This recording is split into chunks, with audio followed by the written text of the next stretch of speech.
Salam adik-adik sekolah minggu.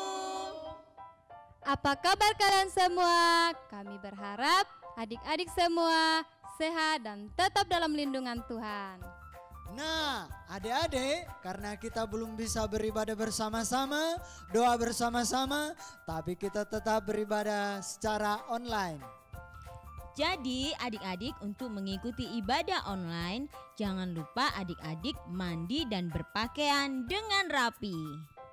Ketika mengikuti ibadah sekolah minggu online, adik-adik harus aktif dan semangat dalam memuji Tuhan dan mendengarkan firman Tuhan dengan baik.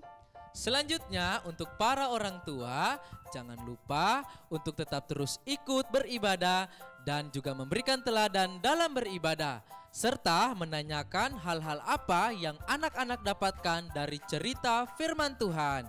Sudah jelas ya untuk anak-anak dan para orang tua. Selamat beribadah.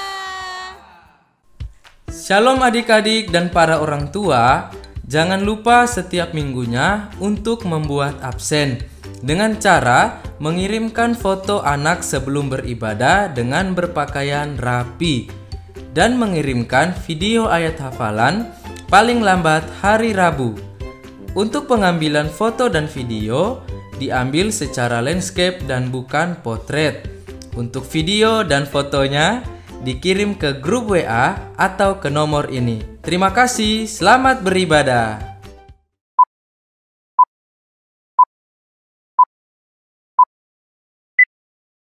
Shalom adik-adik.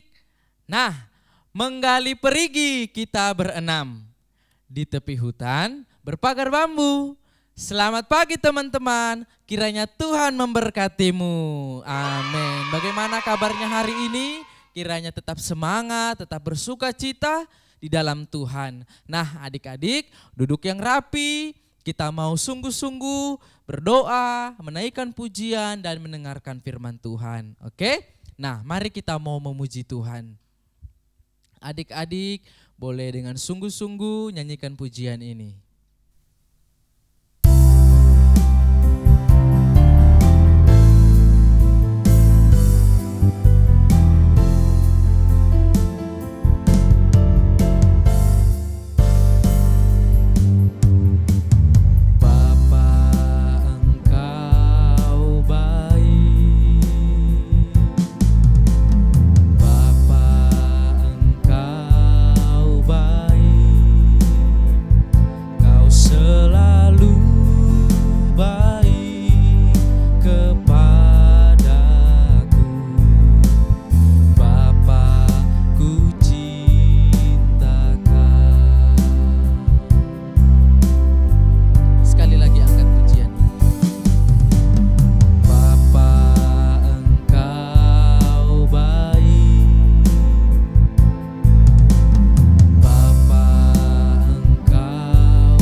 perhatian kita, mari kita berdoa.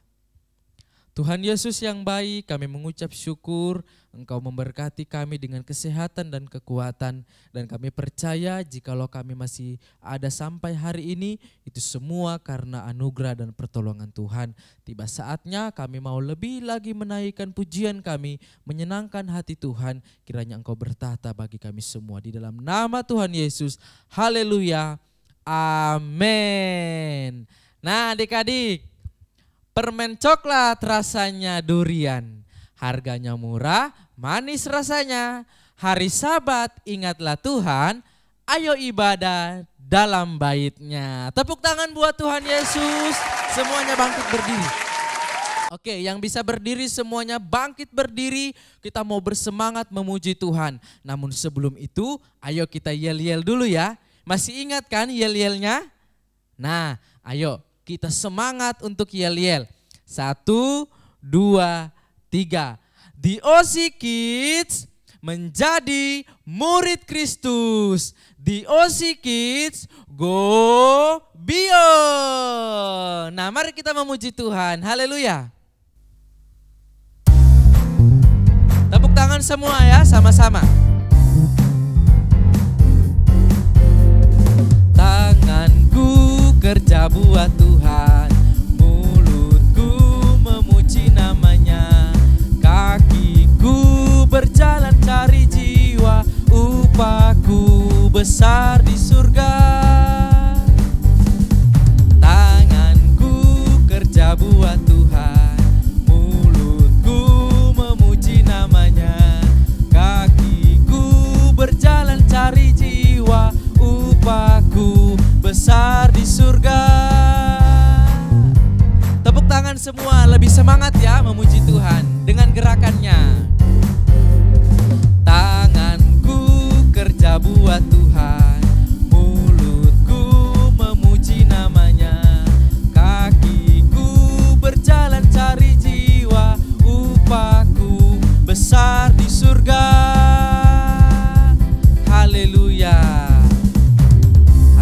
Tepuk tangan buat Tuhan, tepuk tangan buat Tuhan. Ya, semua anggota tubuh kita harus mempermuliakan nama Tuhan. Mulut, mata, telinga, tangan, kaki, semuanya untuk melakukan kehendak Tuhan. Mau melakukan kehendak Tuhan, capek enggak? Capek? Lelah? Nah, kalau lelah kita minta kekuatan daripada Tuhan supaya kita bisa kuat untuk menjadi anak-anak Tuhan. Mari kita memuji Tuhan lagi. Tepuk tangan sama-sama ya.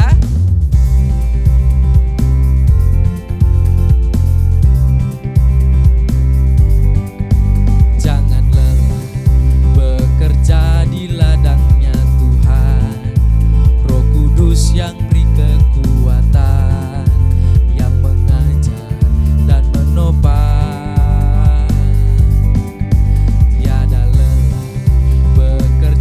Bersamamu Tuhan yang selalu mencukupkan akan segalanya. Ratakan tanah bergelombang, timbunlah tanah yang berlubang, menjadi siap dibangun di atas dasar iman. Ratakan tanah bergelombang, timbunlah tanah yang berlubang, menjadi siap dibangun di atas dasar iman. Sekali lagi, jangan lelah bekerja di ladangnya Tuhan. Roh Kudus yang beri kekuatan, yang mengajar dan menopang. Tiada lelah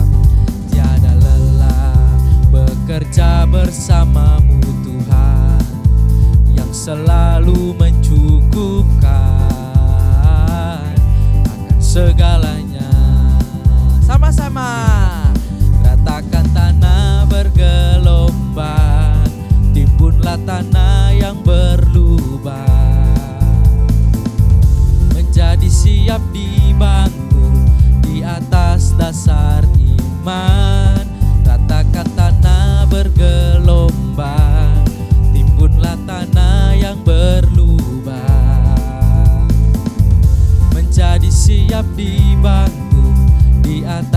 dasar iman. Ratakan tanah bergelombang, timbunlah tanah yang berlubang. Menjadi siap dibangun di atas dasar iman. Ratakan tanah bergelombang, timbunlah tanah yang berlubang. Menjadi siap dibangun di atas dasar iman. Menjadi siap dibangun, menjadi siap dibangun, menjadi siap dibangun di atas dasar iman. Haleluya, tepuk tangan buat Tuhan Yesus. Nah, sebelum duduk kita mau yel-yel lagi satu kali, lebih semangat ya. Oke, siap? 1, 2, 3. The OC Kids menjadi murid Kristus. The OC Kids go beyond. Ya, haleluya, puji Tuhan. Silakan duduk adik-adik semua. Nah, sekarang kita mau lihat teman-teman kita yang menghafal ayat hafalan. Ini dia. 7 ayat 25, tetapi rumah itu tidak rubuh sebab didirikan di atas batu. Matius 7 ayat 25c, tetapi rumah itu tidak rubuh sebab didirikan di atas batu. Amin. Matius 7 ayat 25c, tetapi rumah itu tidak akan rubuh sebab didirikan di atas batu. Amin. Matius 7 ayat 25c, tetapi rumah itu tidak rubuh karena didirikan di atas batu. Amin. Terima kasih. Matius 7 ayat 25 yang C, rumah itu tidak rubuh karena didirikan di atas batu. Amin. Terima kasih. Matius 7 verse 25c, and build upon that house, and it fell not, for it was founded upon a rock. Amen. Matius 7 ayat 25c, tetapi rumah itu tidak rubuh sebab didirikan di atas batu. Amin. Matius 7 ayat 25 yang C, rumah itu tidak rubuh karena didirikan di atas batu. Terima kasih. Matius 7 ayat 25c. Tetapi rumah itu tidak rubuh sebab didirikan di atas batu. Amin. Matius 7 ayat 25 C. Tetapi rumah itu tidak roboh sebab didirikan di atas batu. Amin. Matius 7 ayat 25 yang C, rumah itu tidak mudah rubuh karena didirikan di atas batu. Amin. Matius 7 ayat 25c, tetapi rumah itu tidak roboh sebab didirikan di atas batu. Amin. Terima kasih. Matius 7 ayat 25c, tetapi rumah itu tidak rubuh sebab didirikan di atas batu. Amin. Terima kasih. Matius 7 ayat 25 yang C, rumah itu tidak mudah rubuh karena didirikan di atas batu. Amin. Terima kasih. Matius 7 ayat 25c, tetapi rumah itu tidak rubuh sebab didirikan di atas batu. Amin. Matius 7 ayat 25 yang C. Rumah itu tidak mudah runtuh karena didirikan di atas batu. Amin. Terima kasih. Matius 7 ayat 25C. Tetapi rumah itu tidak rubuh sebab didirikan di atas batu. Amin. Matius 7 ayat 25. Tetapi rumah itu tidak rubuh sebab didirikan atas batu. Amin. Matius 7 ayat 25C.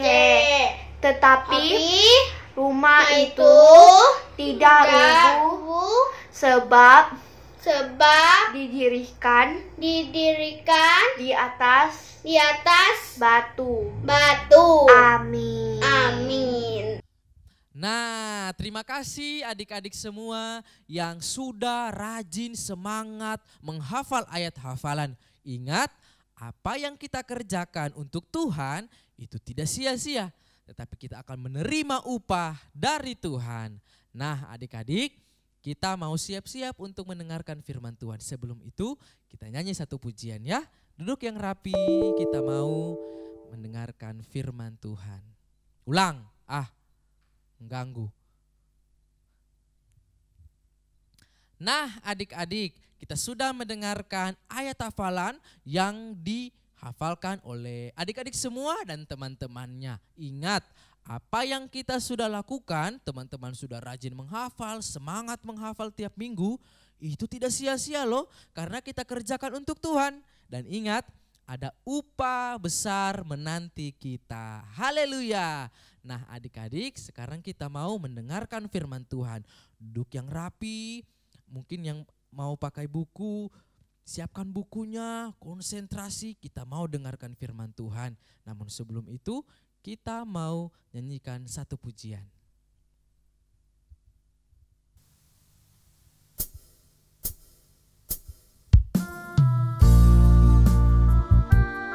Biarlah kita menjadi anak-anak yang selalu mendengarkan dan melakukan firman Tuhan. Amin.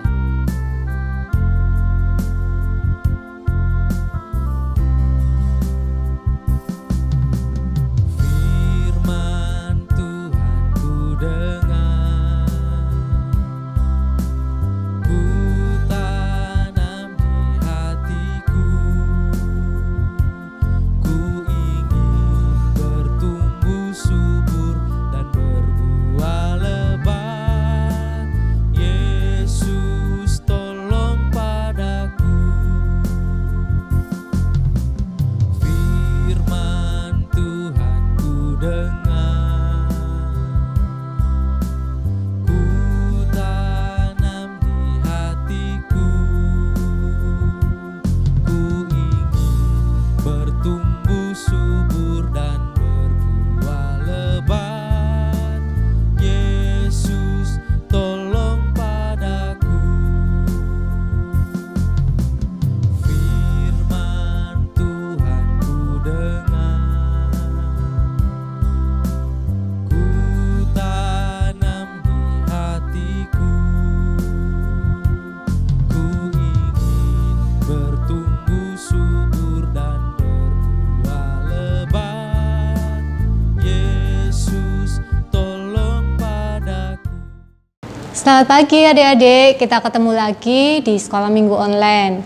Saat ini kita mau mendengarkan firman Tuhan, maka kita ambil sikap doa, kita mau berdoa, lipat tangan, tutup matanya. Tuhan Yesus, kami mengucap syukur Tuhan, saat ini kami akan mendengarkan cerita firman Tuhan. Kiranya Tuhan, Kau memberkati kami Tuhan, supaya kami bisa mengerti Tuhan, cerita firman Tuhan pada hari ini. Kiranya Tuhan, Kau memberkati yang menyampaikan firman pada hari ini Tuhan, sehingga Tuhan bisa menyampaikan apa yang ingin Kau sampaikan kepada kami semua Tuhan. Terima kasih Tuhan, di dalam nama Tuhan Yesus kami alaskan doa kami. Haleluya, amin. Nah, sudah siap ya mendengarkan cerita firman Tuhan hari ini? Nah, siapkan Alkitab, Nanti kita akan membaca ayat demi ayat. Tentang hari ini adalah ceritanya mengenai orang kaya dan Lazarus yang miskin. Ada di dalam Lukas pasal 16 ayat 19 sampai 31. Nah, adik-adik siapkan ya. Yang sudah siap, kita baca. Kita baca ayat yang ke-19. Di situ dikatakan ada seorang kaya yang selalu berpakaian jubah ungu dan kain halus. Dan setiap hari ia bersukaria dalam kemewahan. Nah, di sini ada seorang kaya. Seorang kaya ini berpakaian jubah ungu dan kain halus. Dan setiap harinya dia selalu bersukaria di dalam kemewahan. Wah, enak nggak jadi orang kaya ini? Enak ya, pasti banyak yang pengen jadi orang kaya ini. Karena setiap hari hidup dalam kemewahan. Setiap hari selalu bersukaria. Pasti orang-orang kalau yang membaca ini, wah enak sekali jadi orang kaya ini. Orang kaya ini nggak pernah sedih pasti ya, karena dia selalu bersukaria. Lalu apa yang terjadi di ayat 20? Dikatakan di sini, dan ada seorang pengemis bernama Lazarus. Badannya penuh dengan borok, berbaring dekat pintu rumah orang kaya itu. Nah, di dekat pintu rumah orang kaya itu ada seorang pengemis, namanya Lazarus. Nah, Lazarus ini badannya penuh dengan borok. Wah, pasti nggak enak ya jadi Lazarus ini. Borok ini penuh dengan luka. Dan dia berbaringnya di dekat pintu rumah orang kaya itu. Lalu apa yang terjadi di ayat 21? Kita baca. Dan ingin menghilangkan laparnya dengan apa yang jatuh dari meja orang kaya itu. Malahan anjing-anjing datang dan menjilat boroknya. Waduh, karena dia ini pengemis, orang yang miskin, jadi dia nggak bisa beli makanan. Lalu apa yang terjadi ketika dia lapar? Ketika dia lapar, dia mengambil makanan yang jatuh dari meja orang yang kaya itu. Waduh, kasihan sekali ya. Jadi nggak bisa nih kayak kita, kayak adik-adik, wah pengen jajan, pengen makan, tinggal beli, punya uang, beli ini, beli itu. Kalau Lazarus enggak loh, karena dia tidak punya, dia orang yang miskin. Jadi ketika lapar perutnya, dia datang di bawah meja orang yang kaya itu. Dia mengambil makanan yang jatuh. Bukan dari orang kaya itu yang memberi ya, tetapi makanan itu jatuh dan tidak dimakan oleh orang yang kaya itu. Jadi Lazarus mengambil lalu dimakan supaya Lazarus bisa kenyang perutnya. Waduh, kasihan sekali ya orang ini. Lalu apa yang terjadi? Begitu dikatakan anjing-anjing itu datang menjilat boroknya. Aduh, udah tubuhnya penuh luka. Si anjing-anjing itu datang menjilat-jilat lagi lukanya. Aduh, semakin kasihan sekali ya orang ini. Pasti nggak enak jadi Lazarus ini. Lalu dikatakan di ayat yang ke-22. Kita baca ya. Kemudian matilah orang miskin itu. Lalu dibawa oleh malaikat-malaikat ke pangkuan Abraham. Nah, siapa tadi orang yang miskin itu namanya? Lazarus. Lazarus ini mati. Lalu dibawa oleh malaikat-malaikat ke pangkuan Abraham. Wah, enak enggak? Enak. Jadi sangat beda dengan ketika dia hidup. Ketika dia hidup, kasihan sekali. Dia hidup dengan susah, mau makan aja harus ngambil makanan yang jatuh dari meja orang kaya. Lalu badannya penuh dengan borok, dijilat-jilat anjing. Tapi ketika dia mati, dia dibawa oleh malaikat ke pangkuan Abraham. Lalu apa yang terjadi selanjutnya? Kita baca di ayat yang ke-23. Orang kaya itu juga mati, lalu dikubur. Dan sementara ia menderita sengsara di alam maut, ia memandang ke atas. Dan dari jauh dilihatnya Abraham dan Lazarus duduk di pangkuannya. Waduh, ternyata orang kaya itu juga mati. Setelah orang kaya itu mati, dia dikuburkan, ternyata dia disiksa di alam kubur. Waduh, kasihan sekali, padahal hidupnya dulu enak, hidupnya dulu setiap hari mewah-mewah. Hidupnya dulu makan, minum, enak sekali hidupnya. Bahkan dia nggak mempedulikan adanya Lazarus, dia enak-enak sekali. Lalu ketika mati ternyata dia disiksa. Lalu dia menghadap ke atas dan dia melihat ternyata loh, Lazarus ada bersama dengan Abraham. Lalu kira-kira apa yang terjadi kemudian? Kita baca di ayat yang ke-24. Di situ dikatakan, lalu ia berseru, katanya, Bapak Abraham, kasihanilah aku, suruhlah Lazarus supaya ia mencelupkan ujung jarinya ke dalam air dan menyejukkan lidahku, sebab aku sangat kesakitan dalam nyala api ini. Jadi dia berkata kepada Bapak Abraham, Bapak Abraham, kasihanilah aku, suruhlah si Lazarus itu mencelupkan ujung jarinya ke dalam air supaya menyejukkan lidahku. Waduh, dia sangat tersiksa di dalam nyala api sehingga dia begitu memohon kepada Abraham supaya dia menyuruh Lazarus untuk memberikan air di ujung jarinya supaya lidahnya ini bisa sejuk. Waduh, kasihan sekali ya si orang kaya ini. Lalu apa yang terjadi? Di ayat yang ke-25, di situ dikatakan, tetapi Abraham berkata, anak, ingatlah bahwa engkau telah menerima segala yang baik sewaktu hidupmu, sedangkan Lazarus segala yang buruk. Sekarang ia mendapat hiburan dan engkau sangat menderita. Waduh, malah Abraham berkata, loh, kau kan sudah waktu hidup sudah enak. Nah, sedangkan Lazarus ketika hidup dia sangat susah. Jadi ketika Lazarus ini sudah mati, dia mendapatkan penghiburannya. Jadi sudah layak Lazarus itu mendapatkan penghiburannya. Lalu kira-kira orang kaya itu terima enggak? Apa yang dikatakan oleh orang kaya itu? Kita baca di ayat selanjutnya. Di situ dikatakan, tetapi Abraham berkata, ingatlah engkau telah menerima. Lah, ketika dia mengatakan telah menerima sewaktu hidupmu, lalu dia ingat bahwa dia ingin segala sesuatunya itu seperti dulu lagi. Tetapi Bapak Abraham kembali menekankan di ayat ke-26 ya. Selain daripada itu, di antara kami dan engkau terbentang jurang yang tak terseberangi, supaya mereka yang mau pergi dari sini kepadamu ataupun mereka yang mau datang dari situ kepada kami tidak dapat menyeberang. Jadi ditekankan lagi sama Bapak Abraham, waduh, nggak bisa di antara kami, nggak bisa datang ke tempatmu, dan orang dari tempatmu nggak bisa datang ke tempat kami, karena ada jurang yang tak bisa terseberangi. Itu Bapak Abraham sudah berkata seperti itu. Lalu orang kaya ini kembali menjawab Bapak Abraham di ayat 27. Kata orang itu, kalau demikian aku minta kepadamu, Bapak, supaya engkau menyuruh dia ke rumah ayahku. Nah, jadi ketika permintaannya diabaikan oleh Abraham karena memang nggak bisa, karena ada jurang yang menyeberangi. Dia berkata, kalau begitu Abraham, suruhlah si Lazarus ini datang ke rumah bapakku. Nah, kira-kira dikabulkan lagi enggak? Atau ditolak lagi enggak? Nah, di ayat yang ke-28 di situ dikatakan, sebab masih ada 5 orang saudaraku, supaya ia memperingati mereka dengan sungguh-sungguh, agar mereka jangan masuk ke dalam tempat penderitaan ini. Wah, ditambahi lagi sama orang kaya ini. Sebab masih ada loh Bapak Abraham 5 orang saudaraku.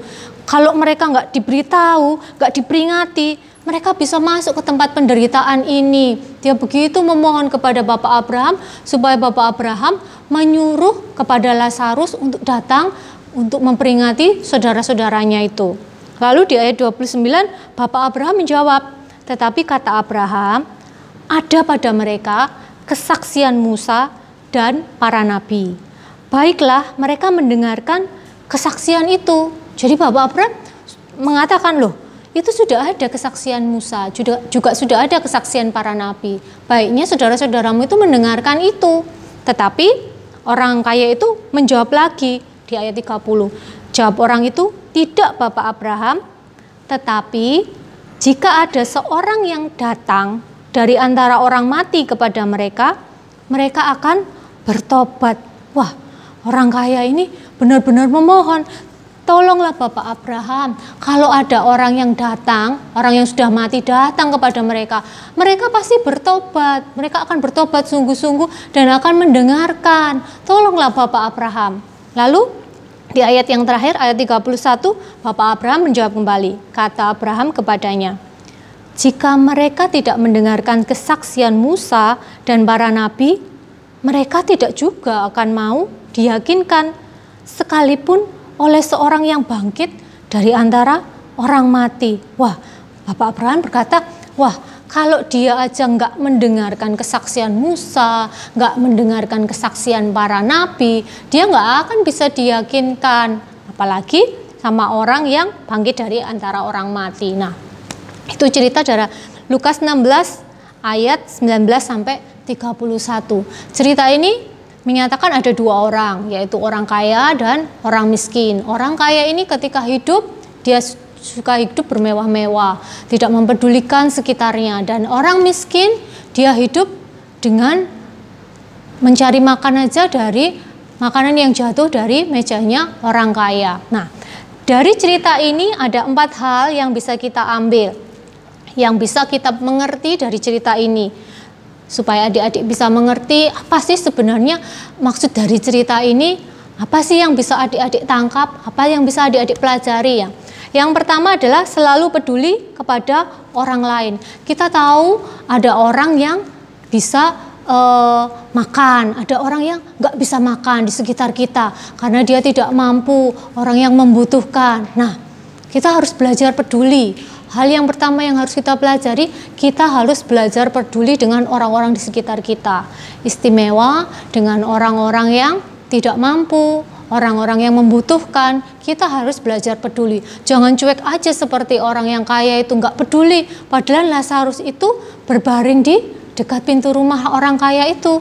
Tapi sewaktu orang kaya itu hidup, dia tidak mempedulikan adanya Lazarus. Kita tidak boleh melakukan hal seperti itu. Ketika ada orang yang membutuhkan, kita harus peduli kepada orang itu. Nah, yang kedua, kita percaya bahwa kita ini diberkati oleh Tuhan. Nah, ketika kita mendapat berkat daripada Tuhan, apa yang kita lakukan? Apa kita nikmati berkat itu sendiri? Apa kita, wah, aku bersyukur Tuhan mendapat berkat ini, misalnya dapat makanan banyak, udah terima kasih Tuhan, makan sendiri, dihabiskan, tidak peduli dengan yang lain. Apakah seperti itu? Tidak. Yang kita harus belajar dari firman ini adalah ketika kita mendapat berkat, kita belajar untuk berbagi dengan yang lain. Kita belajar bahwa orang-orang di sekitar kita juga ada yang membutuhkan. Jadi kita harus berbagi, tidak kita nikmati sendiri. Wah, ini kan berkat dari Tuhan buat aku, tidak usah kasih orang lain. Aku dapat banyak makanan, aku habiskan sendiri. Padahal temennya ada yang belum makan, temennya masih, kok enak ya, aku pingin tapi nggak dikasih. Padahal itu makanan yang dipunyai adalah banyak. Nah, itu nggak boleh. Jadi kita harus berbagi. Berkat dari Tuhan harus kita bagi kepada orang-orang di sekitar kita. Lalu yang ketiga, kita harus mengerti bahwa Tuhan itu bangga loh melihat anak-anak itu berbagi, lalu saling menolong dan tidak menikmati sendiri. Jadi kalau kita punya mainan nih, mama papa belikan mainan, mainannya ada berapa? Ada 2, lalu dipinjam adiknya 1, nggak boleh. No, itu nggak boleh, tapi kita harus berbagi. Ketika adiknya pinjam, oh ya boleh, kan mainannya ada 2, bisa 1 dimainkan, 1-nya dipinjamkan kepada adiknya. Nah, itu salah satu contoh berbagi, karena Tuhan itu bangga kepada anak-anak yang suka berbagi, kepada anak-anak yang suka menolong dan tidak menikmati sendiri. Kalau misalnya nih ada temannya jalan terus jatuh, nah apa yang dilakukan? Apa malah diketawain, jatuh, atau dibantu temannya, dibantu berdiri. Nah, itu kita harus memilih. Wah, kalau aku sih ngapain bantu teman? Kalau aku sih ya nggak pedulilah sama teman. Itu adalah perbuatan yang tidak baik. Ketika ada temannya yang susah, temannya yang jatuh, kita bantu, kita tolong teman itu. Bukannya malah diketawain, bukannya malah dicuekin, pura-pura nggak melihat. Itu tidak boleh. Lalu ada juga kalau kita sekolah, kita punya banyak teman. Kalau kita di rumah, kita juga punya banyak teman. Nah, di dalam berteman kita tidak boleh bermilih-milih teman. Misalnya, aku mau sama si itu aja, aku mau sama si itu aja. Tidak boleh, kita harus berteman dengan siapa saja. Karena Tuhan suka dengan orang yang tidak memilih-milih. Jadi, Tuhan itu ingin kita itu bisa bersekutu dengan yang lain bersama-sama. Lalu, yang terakhir, yang keempat, selagi masih ada kesempatan, kita masih hidup, kita masih bernafas, kita pakai kesempatan itu dengan baik.